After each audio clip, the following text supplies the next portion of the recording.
Today po, we come to the final week of our series. No? Nasa isang series po tayo called Whole, Experiencing the Life Jesus Promised. And over the past 3 weeks po, no, we've seen how Jesus restores the weary, kung paano niya po tayo tinutulungan to renew our minds and heals our hearts. No? And ngayon pong umaga, gusto ko pong pakita na lahat ng ginawa ng Panginoon na yon ay hindi lang po for the sake of alam mo yon, enjoying it sa sarili natin. Or if I may say, the work of God in us is never meant to stop sa atin lang. No, may purpose po yung Panginoon. No? At gusto ko pong pakita sa bawat isa sa atin na yung disenyo ni Lord sa atin ay hindi niya po tayo nais na, alam mo yon, to live the Christian life in isolation or mag-isa, no? From the very beginning, God has called us into a family, a community, a body. At the more po na tayo po'y ginagawang buo ng Panginoon, katulad po ng series natin na Whole, no? Nais din po ni Lord, hindi lang po individual, but He wants us to grow together. Come on, say that with me, grow together.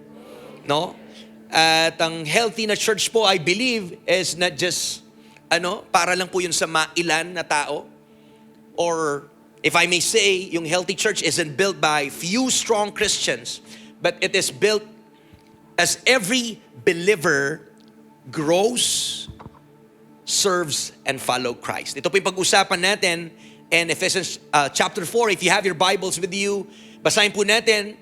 Let's remain standing. Let's open our Bibles to Ephesians chapter 4, verses 11 to 16. So ito po ang second service natin. So I guess, mas gising na gising at buhay na buhay magbasa ang bawat isa sa atin. Amen! Amen! Amen! Amen! So let's read it all together. Verse 11, go. Now these are the gifts Christ gave to the church, the apostles, the prophets, the evangelists, and the pastors and teachers. Their responsibility is to equip God's people to do His work and build up the church, the body of Christ. This will continue until we all come to such unity in our faith and knowledge of God's Son that we will be mature in the Lord, measuring up to the full and complete standard of Christ. Verse 14. Then we will no longer be immature like children. We won't be tossed and blown about by every wind of new teaching. We will not be influenced when people try to trick us with lies so clever they sound like the truth. Instead, we will speak the truth in love, growing in every way more and more like Christ, who is the head of His body, the church. He makes the whole body fit together perfectly as each part does its own special work.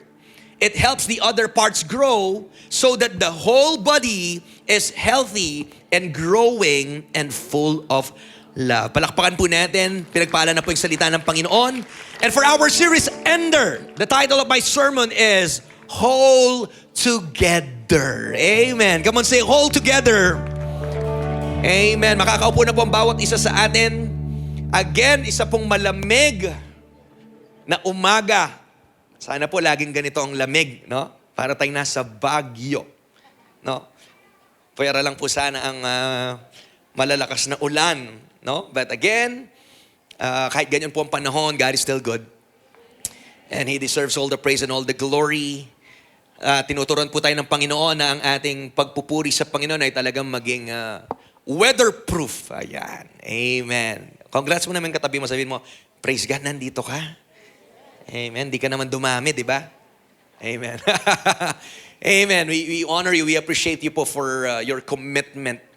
No? Talagang, dati kasi pag maulan, talagang nababawasan. Though, this is not our normal na bilang, but nonetheless, amen, we will enjoy po ang gagawin ng Panginoon ngayong umaga. So let's talk about this word, whole together. No? Dito po sa Ephesians chapter 4, binigyan po tayo ng picture ni Paul of what Jesus wants His church to become. No? Napaka-importante po na maintindihan po natin ito Dahil po ang church is not a place where we go to, but it's us, it's people. No? At kailangan nating makita, ano nga ba yung picture? Ano ba yung ibig sabihin or nais ng Panginoon sa kanyang iglesia? At ang church po, it is where every believer, look at me, has a part. No? Lahat po tayo may parte. At bawat believer po, mananampalataya, ay dapat lumalago, they are growing, and every believer is helping build one another up. Uulitin ko po, a church is where every believer has a part. Tingnan mo po yung katabi mo at sabihin mong may parte ka dito. Sige, tingnan mo siya ng masama. Joke lang. Tingnan mo siya, sabihin mo may parte ka dito. You have a part in this church. Sa kabila naman, sabihin mo, at dapat lumalago ka. Sige, kahit di na po sa height. And every believer is helping build one another up. Napakaganda po. Kung ito po ang picture ng church na sinasabi po ni Apostol Pablo, I think napakaganda po ng itsura ng church. Amen po ba? Malinaw po, nung binasa natin, sinabi po ni Apostol Pablo na ang church po ay hindi po nabubuo ng mailang gifted lamang po na tao. Amen. No? Pinakita niya po dito, he describes a body where again, Christ is the head and every part matters and everyone po is growing toward maturity. Kaya po, nais kong i-guide po kayo. No? Magbibigay po ako ng 3 bagay. Ano po bang ibig sabihin?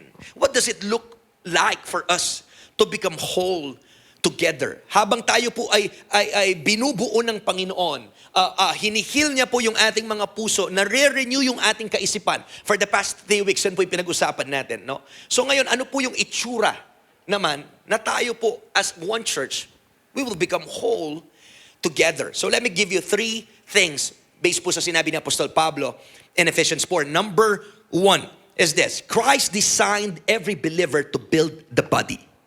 Amen. Ulitin ko po. Christ designed every believer to build the body. Ano pong ibig sabihin nito? Sinimulan po ito ni Apostol Pablo in Ephesians 4:11-12. Sabi niya, now these are the gifts. Come on, say gifts.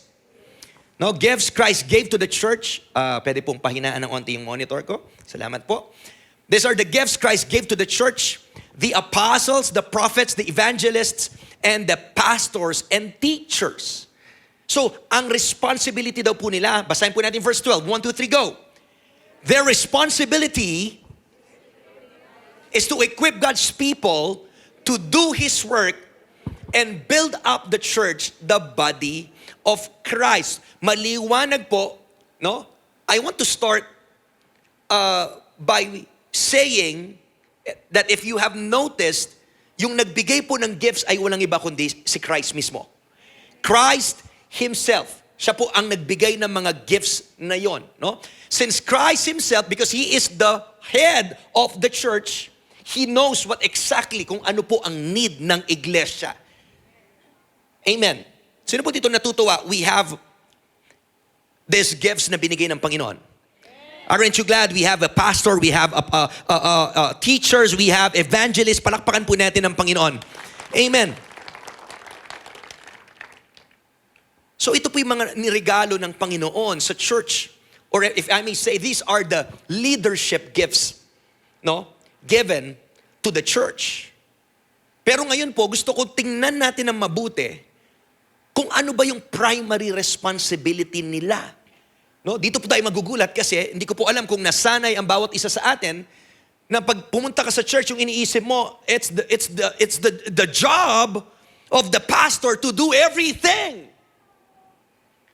Kaya may mga lokohan before. Si pastor ang magbubukas ng church, siya magsastock ng chair. Mamaya, siya pa rin yung nagpakanta. Siya pa rin yung nag-exhort, siya yung nag-preach. Hanggang huli-hulihan siya ang nagsara ng church. Grabe yung pastor na to.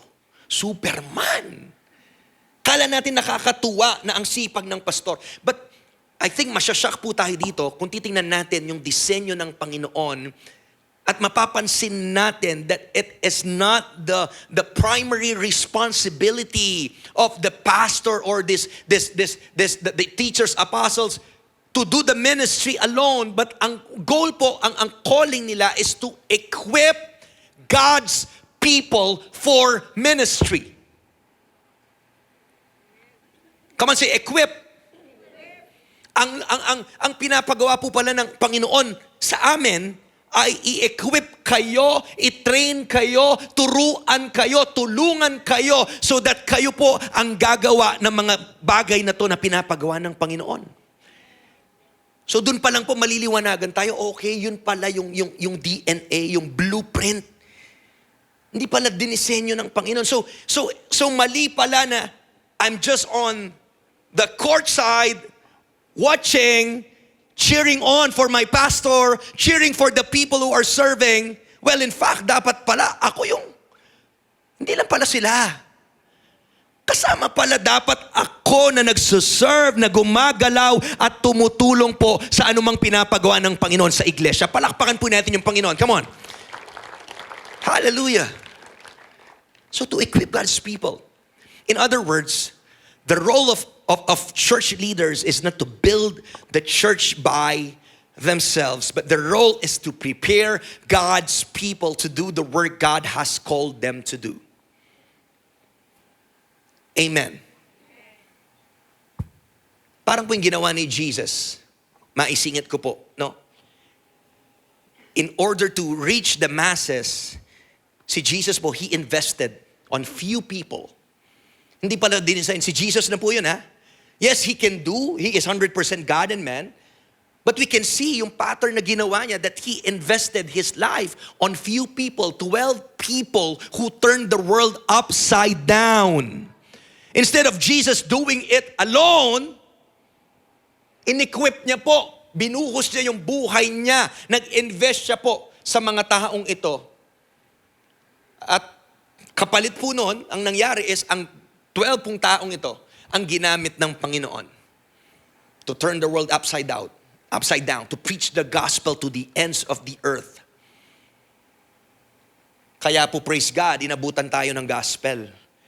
May mga tao po, mga disciples ni Jesus na nag-yes sa Panginoon. Pwede po ba natin palakpakan ang Panginoon?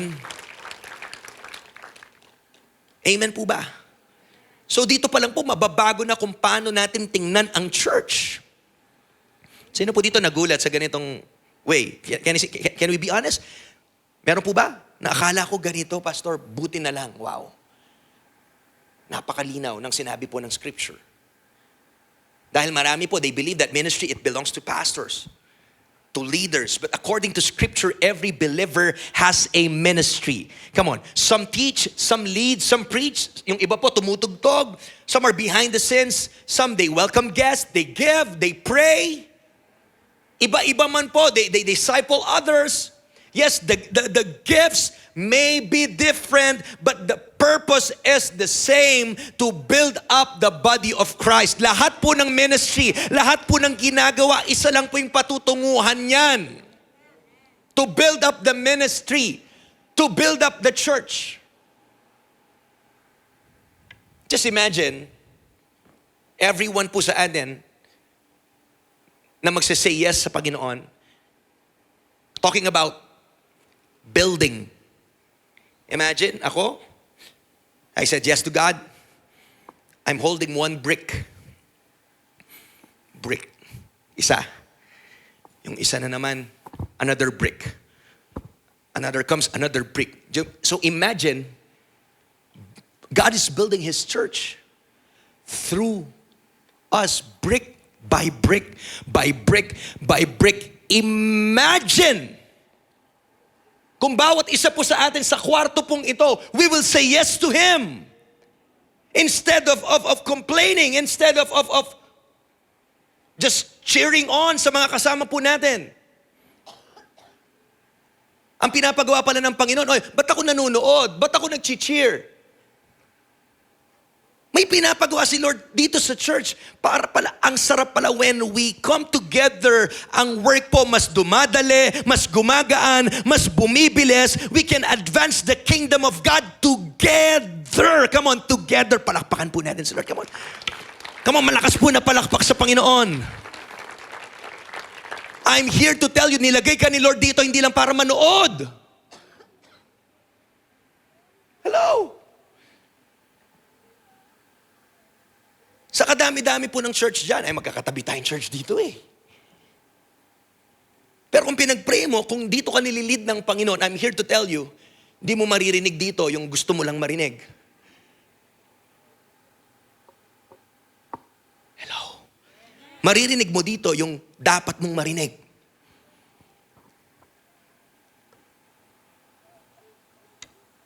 May pinapagawa po yung Panginoon sa atin. Hindi ka dinisenyo ni Lord, umupo dyan, mag-obserba. No. May part ka. At lahat po tayo, pag pinagtulungan natin to, makikita mo, gumagaan ang trabaho.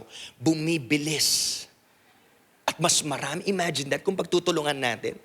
Ngayon pa lang po, sa grace ng Panginoon, marami tayong nawiwin. What more pa kung sumali pa yung katabi mo? What more pa kung nagkaisa tayong lahat sa kwartong ito? Imagine kung gaano karami yung magagawa po natin ng sabay-sabay. Palakpakan po natin ang Panginoon.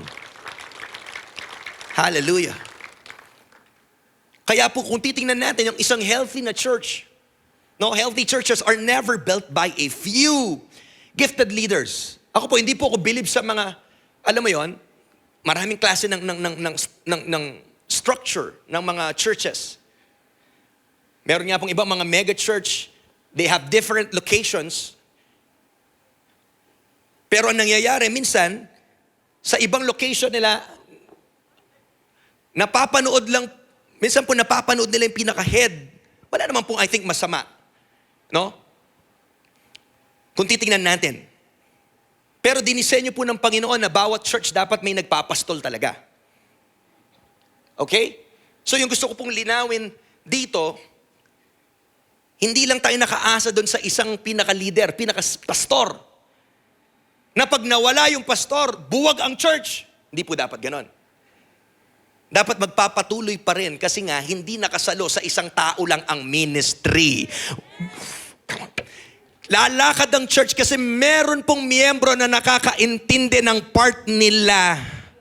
Palakpakan niya po natin yung Panginoon. Are you getting this?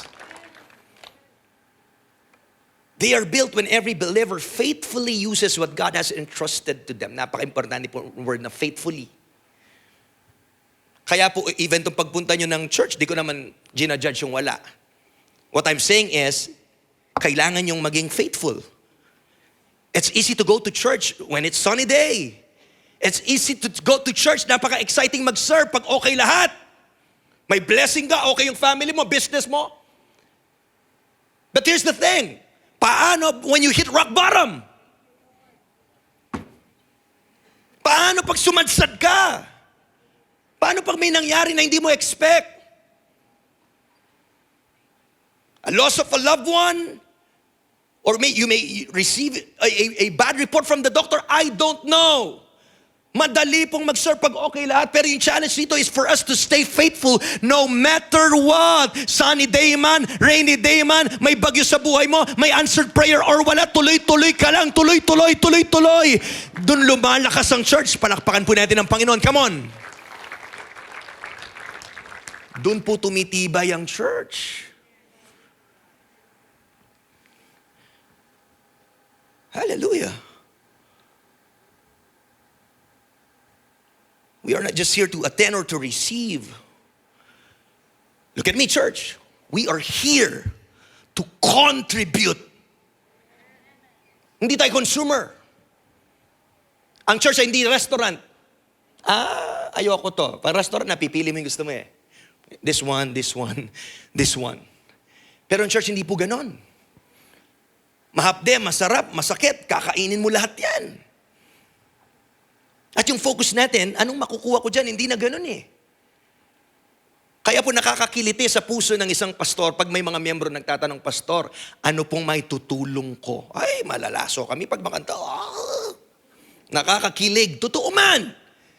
Pag yung isa po nagtanong, Pastor, ano pang kulang? Pastor, ano may tutulong ko? Saan po ako pwede mag-serve? May mga lumalapit sa amin na ganyan, na talagang grabe. When I say grabe, yung iba talagang, what do you call this? Ang aayos talaga ng mga trabaho sa labas. May mga matataas na natapos and what? Pero pag wawalisin mo sa church, walang angal. Pastor, kahit saan po ako, kahit mag-map ako or what, ano pong pwede kong matulong? Doon ako parang, ay wow, grabe. Yun yung servant heart na attitude.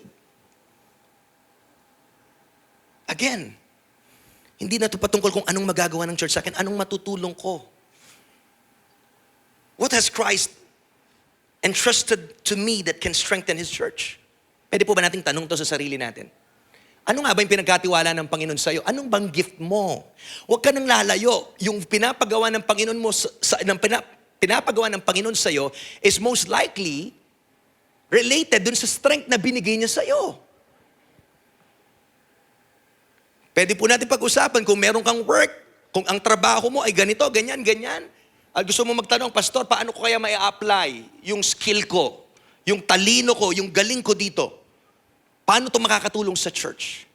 Ayan, lahat po tayo, hindi pwedeng sabihin hindi po pwedeng sabihin natin na, Pastor, wala akong gift.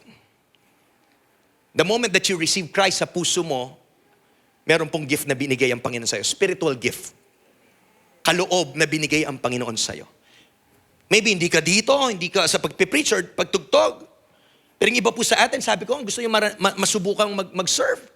Kung free ka kahit once or twice a month, you can start sa guest experience team. Pastor, anong gagawin ko doon? Maging handa ka, dapat mahal mo yung Panginoon, may pagmamahal ka sa tao, may puso ka para sa tao. Darating ka na maaga, ngingiti ka dyan, i-welcome mo lahat ng mga tao. You can start sa ganun. Hindi natin kailangan ng talagang spotlight para mag-serve tayo. Hindi naman tayo lahat tinawag dito sa taas. Hindi tayo lahat. Pero lahat yan importante. Lahat pong yan ay, ano importante? Mahalaga. Ayan. Nag-joke lang po kasi yung iba inaantok na ata. Tama po ba? Yung importante ay mahalaga. Napakalalim po nun. Yung iba nag-take down notes pa. Ang importante ay mahalaga. Mamaya po yan yung makuha yung rema. Maybe yung contribution mo ay visible or hindi man visible. Nakikita man ng tao or hindi. Importante po, nakikita yan ng Diyos. Palakpakan nga po natin ang Panginoon. Again, ang church po ay nagiging mas matibay, mas malakas when every believer embraces their part. So I'm here to encourage you. Never ever underestimate kung anong magagawa ng Panginoon through your faithfulness. Let's learn to be faithful. In this generation, mahirap na pong makahanap ng taong tapat. Grabe. Napansin nyo ba yung word na tapat, kahit baligtarin mo, tapat pa rin? Ang lalim nun. Ayan na naman, pangalawa na naman na. Man, nakapangalawa ka na. Yung una, ang importante, mahalaga. Pangalawa, yung tapat, pag binagin mo, tapat pa rin. Pero hindi po yan yung mga points natin. Huwag nyo sinusulat yan. Grabe. Amen. Tignan mo, na-distract ako. Di ko alam, nasan na ako. Yung tapat. No? So, huwag natin i-underestimate po yung magagawa ng faithfulness natin. Marami kang magagawa. You can pray. You can disciple. You can encourage. Alam niyo po, matik, lahat po naman tayo dito. Kahit alam niyo saan niyo uumpisan, Pastor, paano ako makakatulong sa church? Tingnan niyo po ako. Umpisahan niyo sa pagiging faithful sa pag-i-invite ng bisita every Sunday. Huwag ka lang pupunta dito mag-isa. Gusto mo ikaw lang nakaka-enjoy? Ikaw lang umiiyak, ikaw lang nakakaranas ng joy, ng peace na yan. Dalhin mo yung lahat na madadala mo. Lalo na po, ano na ngayon? August na. August, September, October. In 2 months' time, Pag-pray nyo po, we're planning na ilipat natin yung ating anniversary this October sa mas malaking lugar. Kasi po yung second service natin, actually may ulan lang, no? Pero every Sunday talagang 400 plus. Parang di po nabago yung bilang natin. I mean, nag-open na tayo ng second service, pero still yung second service natin ngayon ay punong-puno pa rin po. No? Palakpakan natin ng Panginoon. We are praying na hindi natin gaganapin dito sa cinema. Dahil, yun nga, baka po pwedeng mapuno lang yung first service dahil nga marami na po yung second service. Amen. So wag niyo na pong hintayin ng ang anniversary bago kayo mag-invite. Ay, was anniversary na lang kasi nakaka-excite. Ali! Next Sunday, tapikin mo yung katabi mo. Sige, tapikin mo ng malakas. Sabi mo, next Sunday, magdala tayo ng bisita. Amen. Amen. Yan po yung first, yung una mong magagawa. Yung responsibilidad na alam ko lahat po tayo kaya nating gawin. Amen. So that's number 1. Again, Christ designed every believer to build the body. Yes, you need your pastors, you need leaders, but we also need, the church also needs you. Because the church is us. It's people. Second point is this. Christ grows us as we grow together. Hallelujah. Wow. As we grow together. Sabi ni Pablo, in verse 13, this will continue until we all come to such unity in our faith and knowledge of God's Son that we will be mature in the Lord, measuring up to the full and complete standard of Christ. Titingnan natin po, yung sinasabi ni Pablo dito, ang pinaka-goal is this, not just to simply attend, not just to be, alam mo yon, maging faithful nga sa pag-attend, maging present, maging active sa church. No. The goal is this, not also for the church to become bigger, pero malinaw na sinasabi ni Pablo, the goal is this, it's that the church becomes mature. Come on, say that with me, mature. Hindi po yung magkaroon ng ganito. No? Mature means lumalalim ka sa Panginoon. Nakikilala mo siya ng lubusan, you have this personal relationship with Him. At nakikita mo, merong fruit ng transformation. May fruit, no? Ng pagbabago sa buhay mo. Kaya nga po, kahit sinabi ko kanina, hindi po natin focus na punuin lang yung church ng first service, second service. No. Aanhin mo yung punong tao kung walang disciples ni Jesus. Because the great commission na pinapagawa ni Jesus is to go and make disciples of all nations. Hindi sinabi ni Jesus, go and gather the crowd and fill the stadiums with people. No! We need to be making disciples. And how do we do that? By baptizing them in the name of the Father, Son, and Spirit. Teaching them to obey everything I have commanded you. Tinuturo natin. So hindi lang pala ako basta mag-i-invite, sasama ko to, pero tuturuan ko siya kung ano yung mga tinuro sa akin. Kung paano ko isinasa pamuhay ang buhay Kristiyano, ituturo ko. Doon natin po nagagawa yung Great Commission. So ang desire po ni Jesus, He desires a church filled with people who are becoming more like Jesus. Becoming more like Jesus. Tingnan mo yung katabi mo. Kung kamukha niya si Jesus. Parang hindi, pastor. Joke lang. Amen. To become more like Jesus. And also po, makita po natin, pinakita ni Pablo dito that maturity is seen in 3 ways. First, we grow in the unity of the faith. When you say unity, does it mean we act and we speak or think the same about everything, but it means we are united around the gospel and around Christ. Nagkakaintindihan tayo doon sa pananampalataya natin na namatay si Jesus para sa atin, no? Na si Jesus lang po yung makakapagligtas. All about our faith, dapat po united tayo doon. Second, we grow in our knowledge of the Son of God. Hindi lang po ito intellectual na knowing more informations about who Jesus is. No. But sabi ko nga kanina, knowing Him personally and becoming more like Him. And finally, we grow into the fullness of Christ. In other words, si Jesus po, He is the standard. Yung goal po natin dito isn't to become like the people around us, but our goal is to become, again, like Christ. Kaya sa pamamagitan po ng church na to, I pray na tayo po mas nagiging kawangis natin si Kristo. Na masabi natin, nung nakilala kong Panginoon, mas lalo akong bumait. Bumait o pumait? Nung lumalim ako sa Panginoon, nung natuto ako mag-pray, nung binuksan ko yung Bible ko, nung nakilala ko pa siya, mas lalo akong naging mapagpatawad. Yung patience ko humaba ng kaunti. Ayun, paunti-unti sa grace ni Lord. Amen po ba? Yan po yung gustong sabihin ni Pablo. And also, in Ephesians 4:14, nagbigay din po ng kontra si Pablo kung na hindi daw dapat tayo mga parang bata na immature. Sa verse 14, then we will no longer be immature like children. We won't be tossed and blown about by every wind of new teaching. We will not be influenced when people try to trick us with lies so clever they sound like the truth.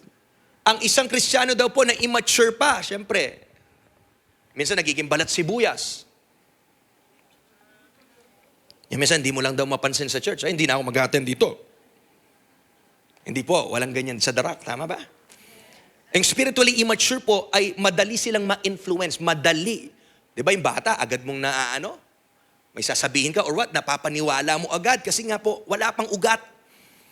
Kaya maging maingat po tayo dito, hindi lahat ng nakikita natin, nababasa natin or what, kailangan po natin i-embrace. Kasi po kung ganyan, madali po tayong masway. Instead of being rooted in God's truth, ang mga spiritually immature po, they are being carried along by whatever sounds appealing. No? Kaya po, hindi lahat ng napapanood natin or pastor or what ay talagang ini-embrace natin yung mga turo nila kasi ngayon po, matindi yung deception. At pag sinabing deception, hindi lahat yan 100% na lie. Kaya nga iba, bakit naloloko? Kasi yung deception, meron din 50% na katotohanan. Ay mukha naman okay to, kaya nga na-trap sila eh. Ay mukha naman okay, sa una lang pala okay. Pero kalahati pala nun is lie. Tama po ba? Ang mga mature believers po are different. They are grounded in God's Word. No? Sabi pa po ni Pablo sa verse 14, speaking the truth in love. Yan. Ang sarap po magganap ka ng kaibigan who will speak the truth in love. Hindi yung sasabihin sa'yo, puro sugar coating.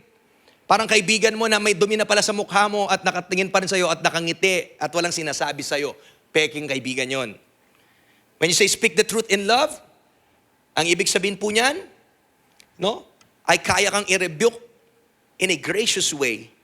Sabi diyan, truth without love can become harsh, but love without truth, it loses its foundation.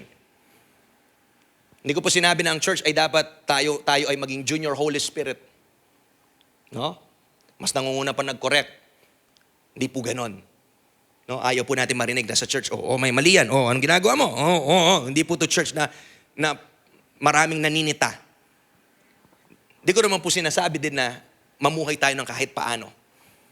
Pero again, truth with love po dapat. And praise God pa rin po ginagamit ng church, ng Panginoon ang church para tayo po'y lumago. Kaya nga sabi ng Bible, as iron sharpens iron, habang nagkikiskisan tayo po ay tumatalim na magkasabay. Tama po? So Christian maturity was never meant to happen in isolation. But God uses His people to shape His people. Ang panalangin ko po, tayo'y patuloy pong mag-commit sa church na ito dahil nakakalungkot, marami pong tao, they want the benefits of community without the commitment to community. That's number 2. Number 3 po, wala na po akong oras. Christ builds His church through people He is making whole. Gusto ko pong bigyan ng diin po dito yung sabi ni Pablo in verse 16, He makes the whole body fit together perfectly as each part does its own special work. It helps the other parts grow so that the whole body is healthy and growing and full of love. Pinakita po ni Pablo na ang church ay parang isang katawan. Iba-iba po yung part, different parts, but they serve the same purpose. Amen po ba? Excuse po. Amen. So they serve the same purpose. Kaya po, huwag po tayo mag-compare ng giftings na binigay ng Panginoon. Lahat po yan ay para po sa glory niya. Palakpakan po natin si Lord. Come on. And the church is healthy as when every member faithfully does what Christ has called them to do. Paalala na naman po again and again. Kailangan po kayo ng church. Kailangan po gawin natin ng tapat kung ano ang pinapagawa ng Panginoon po sa atin. Dahil ang church po hindi nakaasa again sa mailan pong gifted. Hindi lang nakaasa sa mga leaders natin. If you love this church, mag-commit po kayo, maging tapat po kayo, at pagtulungan po natin to build up the body of Christ. Every act of faithfulness, it strengthens the church. Yung pag-show up nyo po, kahit puno kayo ng problema, kahit ang dami nyong bagyo sa buhay, yung pagpapatuloy nyong pag-a-attend, pinapalakas nyo yung church. Yung patuloy nyong pagbibigay generously, at natutulungan natin yung church na lumalawak po yung ministry, marami tayong natutulungan, naggagawa natin yung pinapagawa ng Panginoon because of your selflessness, pinapalakas nyo yung church. Yung patuloy niyong pag-i-invite, pinapalakas niyo yung church. Yung pagsusuporta niyo, pagiging committed niyo, pinapalakas niyo yung church. And bago po ako matapos, gusto ko lang pong ipakita sa pagtatapos po ng series natin, a whole church isn't made up of perfect people. Patapos na po ngayon ang ating series about wholeness. Pero maybe there are some people here na sinasabi, Pastor, baka hindi para sa akin yan. Broken pa ako, dami ko pang problema, dami ko pang mga bagay, mga bagahe in the past. But alam ko po, nag-minister na yung Panginoon sa atin for the past 3 weeks.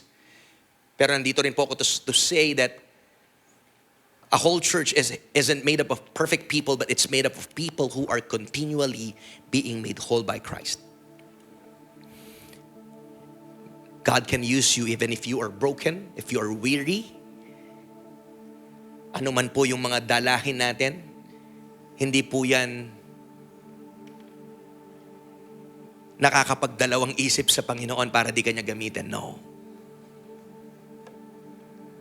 Amen. Yes, we are imperfect, but praise God, we are serving a perfect God. Sometimes we are faithless, but praise God sa kanyang promise that even if you are faithless, He remains faithful. Tatayo po tayo ngayong umaga. And we want to thank the Lord for putting us in this wonderful family called the Rock City Church. And I pray right now as you bow your heads, allow the Holy Spirit to speak to you. That today the Lord will give you a burden. A deep burden. And I pray that the Lord will open your spiritual eyes. That you will start to dream dreams. You will start to see visions. You will start to understand what God is doing in you. And what God wants to do through you. Again, being whole doesn't mean being perfect, but it means we are being continually transformed by Christ. Ang Panginoon po, He is the God who restores. He is the God who heals, renews. And He brings us together so that as His people, look at this, ito po yung mystery ng Panginoon. Imagine, Christ is the head of the church. And the church is the body of Christ. We are imperfect, yes. But aren't you glad that God is using broken people? He is transforming them and making them whole so that they can reflect who Jesus is in this broken world. Yan po ang goal, ang nais ng Panginoon. Again, as His people, we can reflect Him to a broken world. So let's lift our hands right now. Lord, isa lang po yung panalangin namin. Jesus,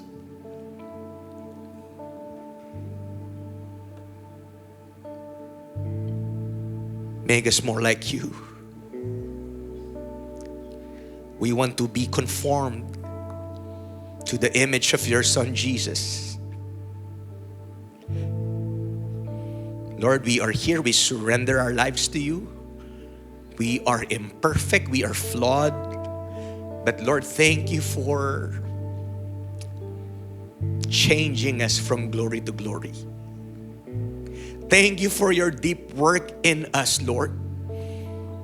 Salamat, Panginoon, sa ginagawa mo sa buhay namin, that our lives are better because of you. Kaya patuloy po, continue to do your work in us. Thank you, Lord, for healing our wounds. Thank you, Lord, for renewing our minds and for making us whole. And thank you, Lord, with your help and by your grace, we can walk in the newness of life.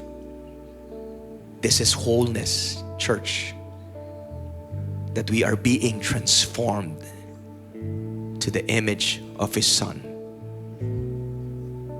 Salamat po, Panginoon. We bless your name. Thank you for this whole month of series, Lord God. And we receive it by faith. Even though, Lord God, yung utak namin ay parang nagsasabi, Lord, na, am I really whole? But Lord, salamat po sa ginawa mo sa krus ng Kalbaryo. Kami po ay binuo mo na at patuloy po ang work mo sa bawat puso at kaisipan po namin. So salamat po, Panginoon, that wholeness is found in you, Jesus. Lord, I bless this whole family.